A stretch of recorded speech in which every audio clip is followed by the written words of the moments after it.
man. We're about to talk about how family is everything, man. I'm gonna go through a little bit about my life. I'm gonna talk with my cousin. We're gonna talk about what we've been through as youngsters, you know what I'm saying?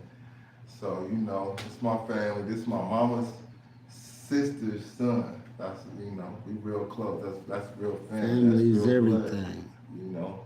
And he gave me so much inspiration in my life when it comes to the rap shit and making beat shit and even just trying to produce something and put myself out there. You know what I'm saying? So it's not so. I don't. What's going on? I'm Nutso, Pasadena. You know what I'm saying? One of Dana's finest. You feel me? You know what I mean? Shout out to my boy SD. Shout out to Big Plans. It's my guys out there. Uno Mash. Shout out to my guy. You know what I'm saying? Father May I. It's a few heads. You know what I'm saying? Give shout outs to. You know what I mean? My boy Ace Rock. You know what I'm saying? From up top out to Dana. You know what I'm saying? One of my guys. You know what I mean? Just a few shout outs to my niggas.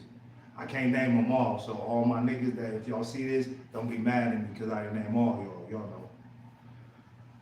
Alright, that's just good cause alright, so a little about myself, this is my family that raised me. I grew up a little bit in Pasadena, California. I went to elementary school right there, San Rafael. And while I lived in Pasadena, I learned a lot. I got a lot of life lessons and how to maneuver, how to move. And I learned a lot of that shit from my cousin and my brother Vaughn. You know what I'm saying? He in Texas. Shout out my big bro. Shout out, Big Cuzzo, shout out. So Cuzzo, man, we grew up. Well, I grew up on when I was with you on Orange Grove in summer. I remember one time we was young. You walked us to the liquor store, right? And we walked to the liquor store, and it was a nigga. He was mad about some shit, but he was throwing up shit, blah blah blah. And you yelling back at the nigga, but you telling him, I got my little cousins with me right now. Yeah, I got my little. Hold on. You like, hold on. Yeah, let me go walk them back home, right? So you go, you know what I'm saying, you walk us back to the house. And then I don't know what happened in between that, but all I know is you came back to the house and you gave me and my brother 2 chains. He was like, yeah, I got a chain for you and I got a chain for you. And you gave us a video game, a little handheld video game. They wasn't even popular yet. So we were so surprised on how you got this. He was like, yeah, this for y'all. I got this for y'all. So what happened? What kind of tell us what I probably missed in that whole situation. Why? Like, when I was younger, I got involved with gang banging on Raymond Avenue crib out in Pasadena. And it was on the borderline between us and our rivals and our enemigos. So I'm taking my little cousins to, they young, so I'm just taking them to the store. I'm already in the life. So people already know me, they know the situation, I was out there. So one of the dudes I bumped into, it was an enemigo. So he woofing like, oh, what's going on? Like, what you want to do? Let's get down. He trying to push his line. But I'm like, I got my little cousins with me right now. You would never push this line on me if I was by myself. So let me go on and take them to the house. You understand why you huffing and puffing like you tough? Let me take them to the house. I promise you, I'm gonna come right back and we can get right to it. So I walked them to the house to get them out of danger. That was my number one top priority, was to make sure that my family was straight. You understand? I'll deal with everything. My issue was never gonna be my family's issue. You know what I'm saying? It wasn't gonna never be visited upon them. So after I took them to the house, went back up there and I pressed my line. I went up there, squabbled up, socked old boy up, did my stuff, stripped him down. The little shit I got, I just came back and gave it to my little cousins because I wanted to let them know, like, nigga, as long as I'm around, you ain't gotta worry about nothing. Nigga, I'm his family. Nigga, I'm gonna protect you with my very being. That's just how we was raised. For sure. We always kind of felt like that's what happened. We really couldn't say nothing because, my mom, she was always, kind you kind of feel like that's probably what happened. You know what I'm saying? But you know, like what this topic of this podcast is family is everything. You know, we had a lot of good time together. You know, we from the sticks. Our family from Texarkana, Texas. You know, they moved out here. Shout out Domino. Shout out Fidos, Folk Trey. Shout out Texas. You know, we all moved out here to, you know, try to get a better life for ourselves. And you know, we thank our parents for doing that. They got away from where they grew up at and where their hard times is at to try to make something better for all of us. You know, so one thing that's crazy is my mom kind of raised him like a son, and his mom kind of raised me like a son. You know, my mom, she was real nice and soft speaking and soft talking. And his mom, she would get on your ass. His mom was she was no nonsense. she was at the church. Hell yeah, you know, you going to church, all the, every Priest, Sunday. choir, gospel school, what you call it? Oh, you talking about Sunday school? Sunday school, yeah. His mom was a Sunday school teacher, so, you know, she had us on point. You know, every time, make sure we. Shout out New Revelation. Yeah, New Revelation Church, Pasadena, man. That's where we grew up at. You know, your mama always made sure we was on point, make sure we look well, make sure we dress well. She told me, if you don't like you, ain't nobody else gonna like you. Straight up. Look in the mirror. So, you know, that was one of the important things that your mama told me. I'll never forget that. It was crazy, you know, how we both value each other's parents, but we all family, which is the dope thing. That's one thing that our family taught us, that, you know, we treat each other nice, and we treat each other like family. And we always got somebody who's gonna look out for us. You know, so that's cool. You know, a lot of when I was young, I didn't get to see you too often because I know you was locked up. But you did come visit us at certain places that we was at. And I remember you came to Burbank for a little bit, you know what I'm saying? And you met some friends over there in Burbank, and you know, you told me some other things. How was your experience?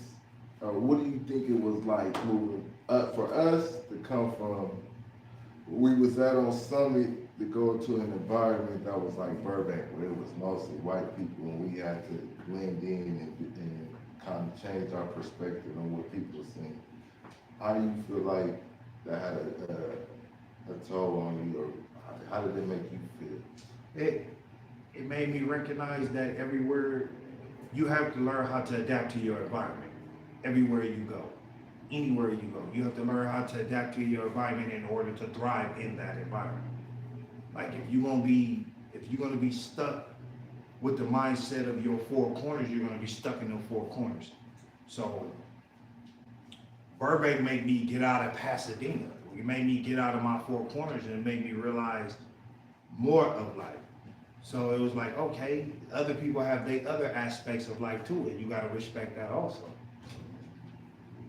So, you know, you was like one of my favorite rappers. You probably are my favorite rapper, because you showed me how the music game goes. I remember seeing you in the studio with Jay Mees and Bone. Shout out Jay Mees. And seeing y'all and just being behind the music and just seeing something, it would make my eyes glow and light up. All right, so where did you find your love for music at? Where did that come into your life? I've always had fondness for music, but my love for it actually came when I was locked up in the youth authority.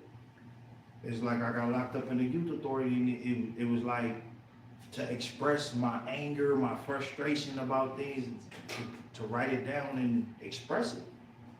Some of it was cool, some of it was very negative, but it all helped me. It was all therapeutic. It all helped me get all of that out and process it. One dope thing is, I remember, I think I was about 14, and I found Fruity Loops, and I started started kind of making music. You know, I was kind of into it a little bit, but I didn't know what I wanted to do as a person. And we took a family trip to Texas. And we took that family trip. We went to go see, it was a concert. It was Mike Jones, Paul Wall, Young Thug. No, not Young. I mean, not Young Thug, Slim Thugs, excuse me, shout out. ESG, Yup, ESG, shout out all of them, shout out.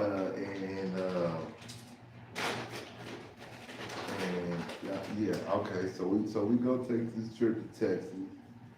You know, I ain't never heard of Mike Jones, I ain't never heard of Paul Wall, none of these people as a rapper. And when we go out there, I kind of fall in love with music itself. This is when I fell in love with music. Okay. So, you know, just going out there and hearing that and being like, damn, it's a whole different culture of music. T.I. wasn't even popular. He was still with the. Yeah, 24. Dog 24. That's how all my niggas roll. It was during that time. I remember hearing that down there, right? When I heard it, you know, I came back to Cali. I'm like, man, y'all don't even know what's coming. Like, y'all was coming out the South. Y'all gonna hear this and go crazy. And it was like, I kept saying that for a minute, and people wasn't understanding. People wasn't understanding when I kept saying it. I'm like, man, y'all don't even know what the South got for y'all, nigga. Mike Jones. I'm like, Mike Jones, nigga? Nigga, that's the nigga. You know what I'm saying? You know, I'm Keeley Jones, so, you know, that shit fit right in with me. I'm like, nigga, that's us. So I got back to Cali. I was repping Mike Jones for about a good year, nigga, rapping his music, saying everything, and then all of a sudden, he blew up. You know what I'm saying? When he blew up, it was like confirmation for me. It was like, nigga, you can do it. Like, you know, it was kind of like, nigga, take your skills, put it together, and make something work.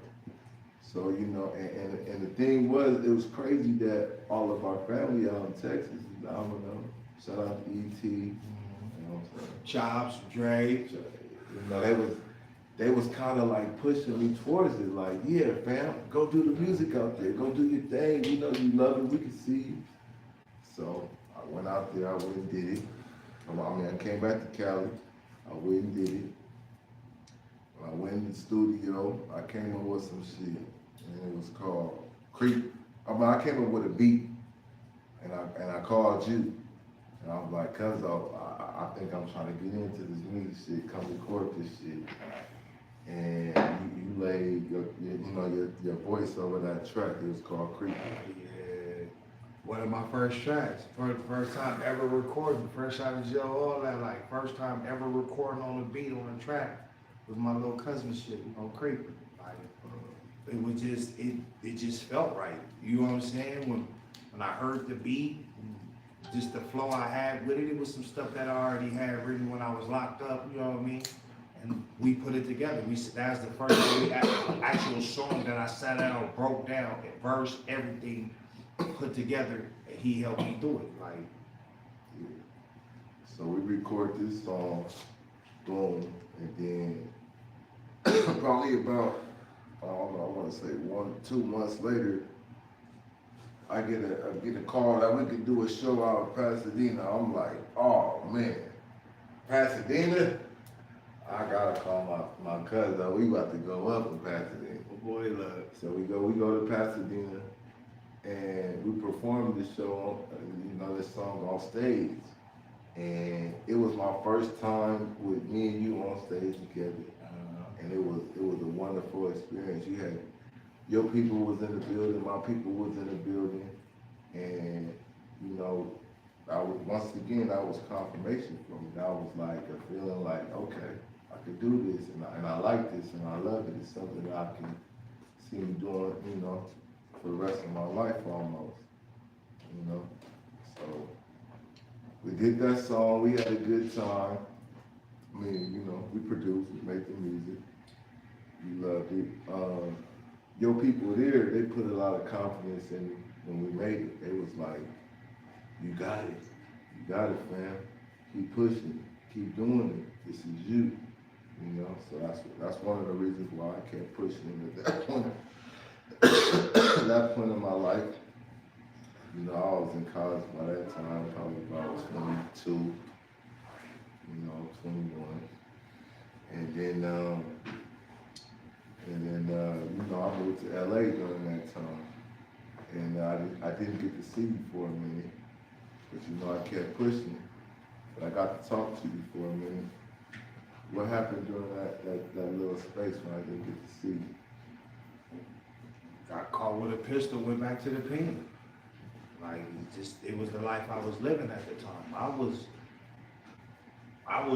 really out there. Like, I was out there. Like, that's why I get mad sometimes when I listen to this music now, how they glorify getting out there, bro, because really being out there, there's consequences to that. They talk like that shit be cool, it don't. Go to college, nigga, go read a book, nigga, go play sports, go do anything but jump out there in them streets, because them streets ain't got shit for you but a casket or a cell. Yeah, I remember you told me that a lot. You know, that's why I always was like, fuck it, let me stick to the music shit. And we try to find another way for us to develop ourselves. And I always wanted you to pursue your passion. And, you know, and I thank you for the gift that you gave me and music and actually being able to understand it, to use my words, vocabulary, cadence, to make the music that I make. A lot of it is influenced from you. You know what I'm saying? So, you know, like I said, again, you're my favorite rapper. You always been. I probably told you that 100 times. You know what I'm saying? You're my favorite rapper. Because you're my family. You gave me your style, and you pretty much blessed me with it. You said, yeah, do you with it, fam. Go ahead. Make it how you want to. You know, so it's kind of like, you know, we one and one. Besides the blood. You know what I'm saying? You my folks, nigga, that's what I feel I'm supposed to do. Like, when we was raised on the family is everything to me. Like, my folks, I'm not right if my folks ain't right. My family ain't straight, I'm not straight. I don't care what I got. I can have $1 billion, but if my family in the church is broke, then I'm broke. I gotta get my family out the trenches. I'm not good unless all my family is doing good. I'll take the yoke of the bad for my family to do good. So what made y'all love music? What drove y'all to music? At what point in life? Y'all could go either one. For me, it was therapeutic. I was sitting in a cell with so much anger and frustration that it became therapeutic for me. It was like, to get all that anger and frustration out, I got into music, hearing beats, writing rhymes, writing raps, and just basically expressing myself. Was this something that you did during like middle school, high school, or something that you did when you went to prison? I did a little bit during junior high, because I went to jail early, bro. I went to jail at 16, and I didn't come home till I was 20. So what a lot of dudes do, they wait till they get older, 18, 19, to go to jail. I went to a juvenile penitentiary called the California Youth Authority. And I did 4.5 years there. So I try to tell dudes, like, what they in a rush to try to get glorified for it, there's no glory in that. No. I consider any dude that tells you or brags about going to jail, to me, myself, and people can take it however they want to, they weak, bro. Because every time I went to jail, that was a setback for me. Every 18 months, and you hear my little cousin even saying it. Like, man, I didn't see you for this amount of time, these periods right here. It was a setback. I was took from my folks. So, yeah, it's crazy. So in 2018, I decided, all right, man, I'm about to get up out of LA. You know, I want to do something different in my life. What was crazy was, you was already living in Vegas, and my other cousin Rob, he was already living in Vegas too. Shout out, Rob. So I was like, where I'm gonna go? Fuck it, I'm gonna go to Vegas. I got some part of me right there. Fuck it, I'm gonna go. So, you know, I get out here to Vegas, and it was kind of amazing because as soon as I came with my son, and my baby mama with my daughter, she came right after, a few months after. She's like, I'm moving to Vegas too, and my other son was already out here too. He was already out here with his mama. Once she found out I was blue here, she beat me to the punch. She was here before I got here. She was already here. You know what I'm saying? So it was the best place for me to be. You know, I might as well come out here. So we get out to Vegas, you know, and then we decide, you know, you keep pushing and you like, hey, you do this shit with the music shit. I'm like, you're right. Fuck it, I'm gonna do the music shit. So we go into the music shit, we pushing, we get the studio, and then we write that I Am. You know what I'm saying? The I Am song, which is one of my favorite songs ever. You know, that's gonna go down in history as one of my favorite songs I love. And you helped me a lot with that song, with producing it and making it happen. Like, and I know it probably got something to do with the feeling and the beat and all that, but you know, what gave you the inspiration to write that? Being on a song with my little cousin. Like, we are the shit. Like, that's just how I feel. Like, I am him. I am the one. And my little cousin's the one. You hear the beat, you hear the lyrics. It's just the statement. It's a stamp on it. Like, I'm him. Facts. Y'all take a listen to that I Am, man. It should be on all the platforms. That's Nutso, that's Keeley, I Am. It's a dope ass song. The video gonna be dropping real soon, so take a look at that on YouTube. You know what I'm saying? Shit, fam, we in Vegas now, we've been rocking, we've been here. It don't look like we're going nowhere. You know, we kind of got here and understanding the Vegas culture and kind of made it about, made it our number one priority to make sure that we survive here. Shout out my nigga Nino. You know what I'm saying? Out the Donna. Shout out my nigga Peasy. You know what I'm saying? My boy out the Gershers. Yeah, I got love for them two guys. Since I came up here, both of them two dudes showed me hella love. So I had to give y'all shout outs. What year, Nutso, did you come to Las Vegas?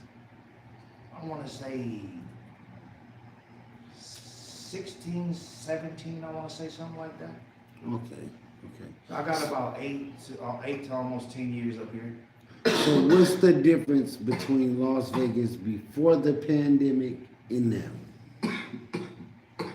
They took my buffets, bro. They took the buffets. All the good spots and bars and places that you used to go to. Buffets, though. They used to a lot of buffets, bro. You can go. It was kind of like everything that you remember.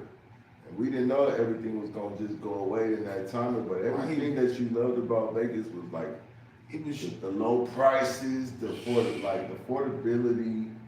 You know what I'm saying? The convenience of no traffic. Everything being open 24 hours. Now things closed up here. That was crazy. Yeah, When I first got up here, there's nothing closed. Walmart was 24 hours. That was the best thing about Walmart. What? Wally World, anytime.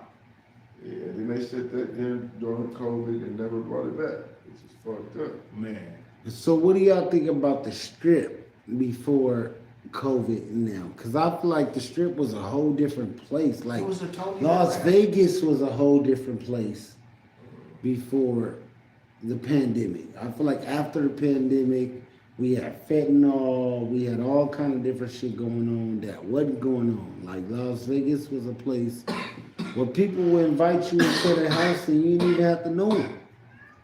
That was one thing that I loved about Vegas. It's like you could almost go anywhere and not have to get that little worry that you almost get in LA. It's like in LA, you gotta be worried about where you go, who might pop up. And it was like, I kind of got here and got comfortable, like, you know what I'm saying? We go to house parties and shit, and niggas wasn't fighting. I was like, damn, all right, we can be here. Niggas was cool everywhere with each other. I'm like, all right, we can make it here. You know what I'm saying? So that's one thing that I love about Vegas. You know, and then the pandemic, it kind of just, it almost made us stronger. It was like, we gotta do this together now, you know what I'm saying? Like, we gotta make sure that we can all eat. We don't know what's gonna happen. Like, we don't know how it's gonna work out. So it's like, when the pandemic came, Vegas just got stronger. Everybody was fucking with each other, you know?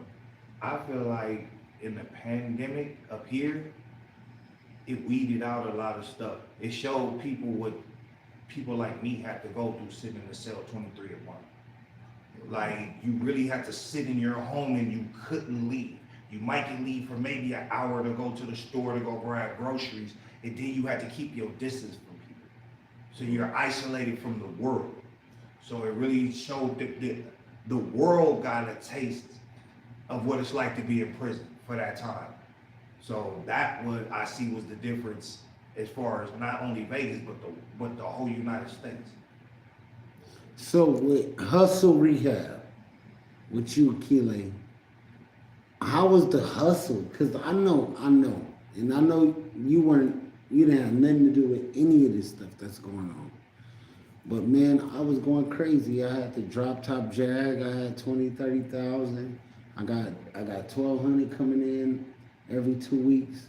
The pandemic was lovely to me when I moved to Vegas. I moved here in 2021. I had a nice apartment in Henderson, and like, I was on top of the world. Like, I went through a bad breakup with me and my baby mama that I was with for 16 years and 6 kids, and moved here to be a free man, like a free man. I damn near lost my mind.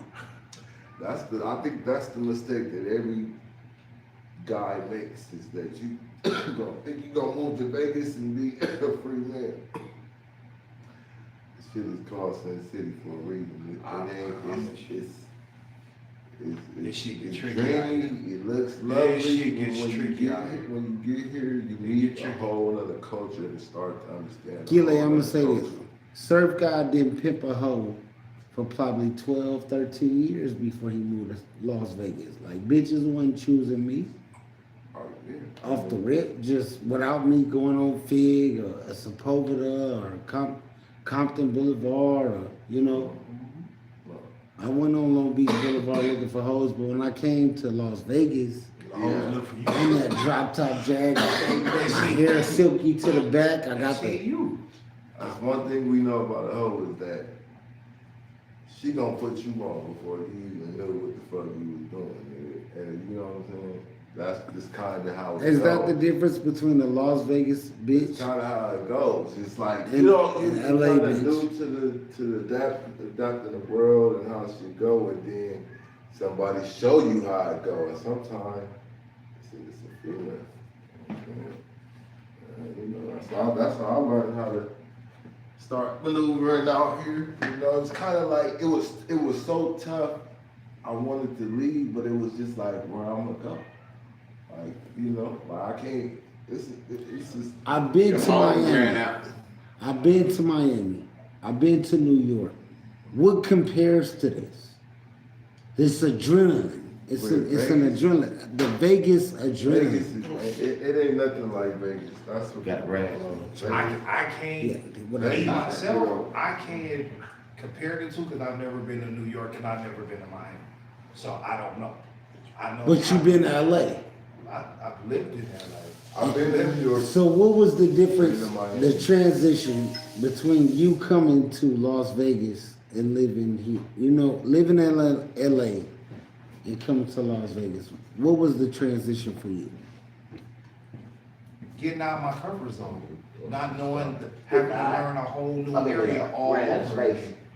Like having to learn a whole new geographic, and then the person that I am, I respect the G code. I respect that there's gangsters everywhere that you go, knowing that I bang and I chose a certain lifestyle, even though I was still changing. but I understand that you have to respect the G code, that there's gangsters everywhere you go. So having to walk into that environment, basically the unknown, that was something new for me, but I welcome the experience. You know what I'm saying? Because you get to meet different things, and you get to learn. People fail to realize if you close your mind to things, you'll never learn anything. You have to open your mind to conceptions and people's ideas and views of different things.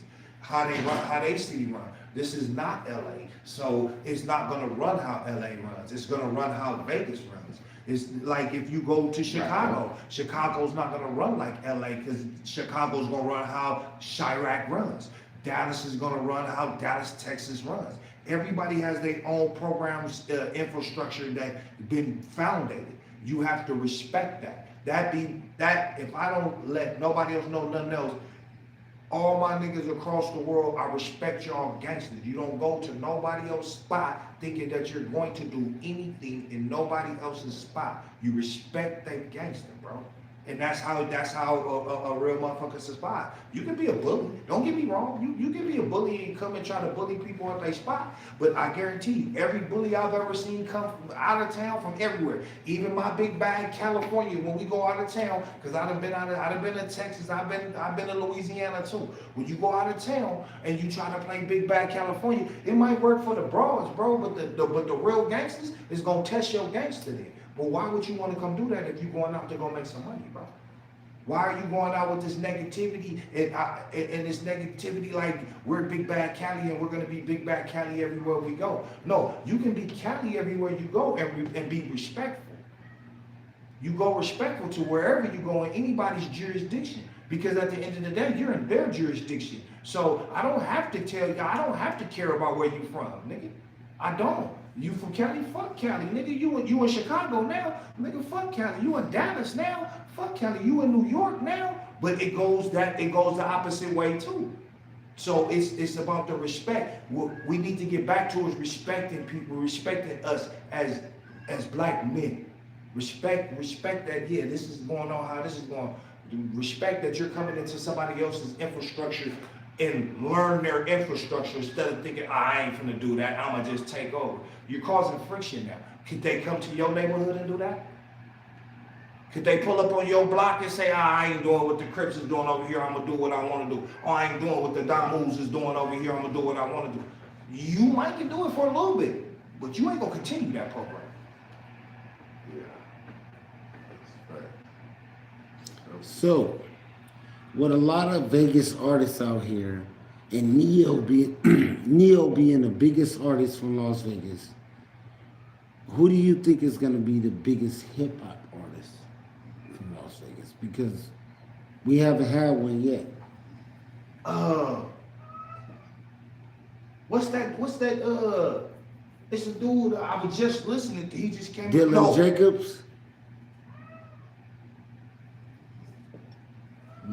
He won the battle rap, Fremont for a long and he time. was on Fremont. And every day. Dylan been going crazy. He kind of like Yeah. really He won But the. it's a little dude.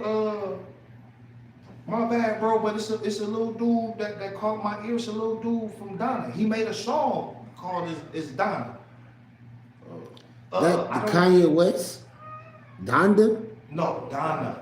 Donda. This is Donna. You know the Donna Streets, the gang that's up here, like the Donna Street Crips. Like I'm a member, but I promote bringing up my guys from out the trenches.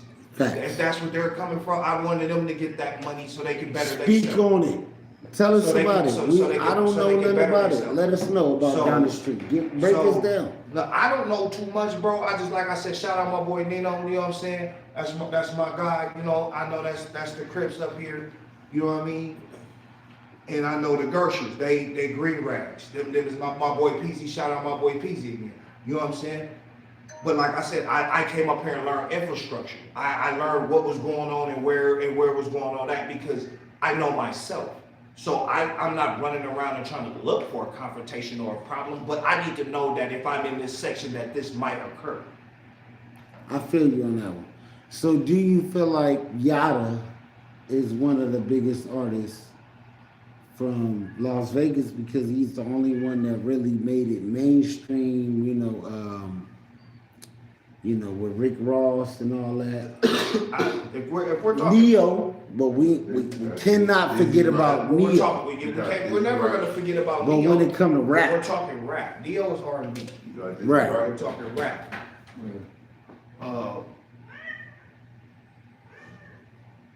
And it's another dude. It's another dude. My bad.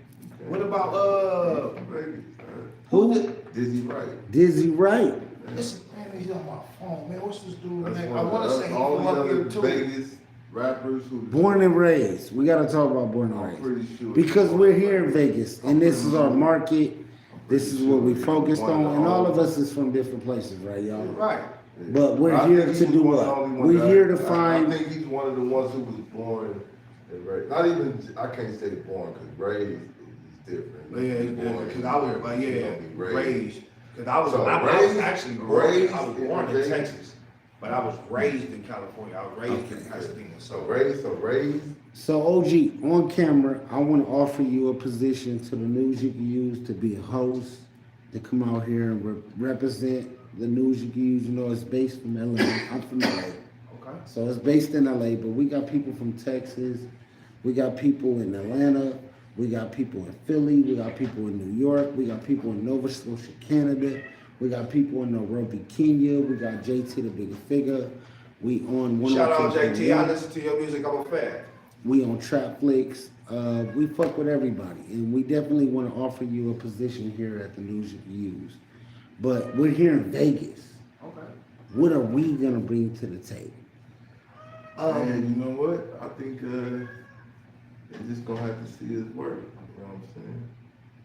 We can talk about it forever, but we gonna work. Are we right. gonna break the first We've been big working. Las Vegas artist since I mean, Neo? We can't break nothing. All we can do is make something. You know what I'm saying? So I know you know what you're doing, my nigga. That we can break artists. I know you know what you're doing. You feel me? I wouldn't be following behind nobody or have guidance in motherfuckers who I didn't believe. So, you know what I'm saying? I believe you. I see how you move. And that's how we can work great together. Because, I understand you, And I know we have a lot of hard times out here. Not us together, but I'm just saying us facing the environment. The diversity, I'll The call it. environment, it'd be crazy out here, but shit, all we gotta do is keep pushing. That's it. So I want y'all to, are y'all willing to go to some of these open sessions with artists from Vegas? Absolutely. Do I y'all want love to see music. some of their shows and come out with me and we go check out? Absolutely. I'm willing to promote any of my folks that's striving to be better. Put your 100% into your art, bro, and do it. Give it your all, bro. Give it your all. And don't let nobody tell you nothing different. Once you give it your all, no matter what we can't win them all, you can't lose them all either. Just give it your all. Facts. I bet I gotta go, so, you know what I'm saying? Yeah, you know what I'm saying? It's Key Lake House and Rehab. Me and fam gotta get up out of here. You know what I'm saying? We're gonna move around a little bit, but appreciate you, man, for having me to be a part of this. Appreciate my brother Jay Young right there. You know what I'm saying? We doing it. Yay. Let's get out. Talk to you guys later. Let's go. News You Can Use podcast, man. Keeley Hustle, man. Hustle Rehab. Get it in. We just probably do a little bit of B-roll. Do some B-roll. Yeah. I got some. I got some too. I got some live and some B-roll. You need to stop that one. Hit the boys, bro. Y'all did great. Everybody camera Mm-hmm. What music we got to do like miniature videos or whatever you want to do? accomplish you, Ty. I feel like I accomplished something. I got you to sit in one spot Okay. for over 40 minutes. Keep it.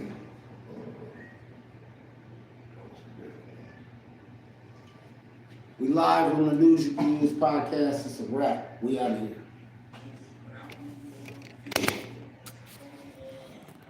Y'all got some comments too. Oh yeah, you went hard on that, man.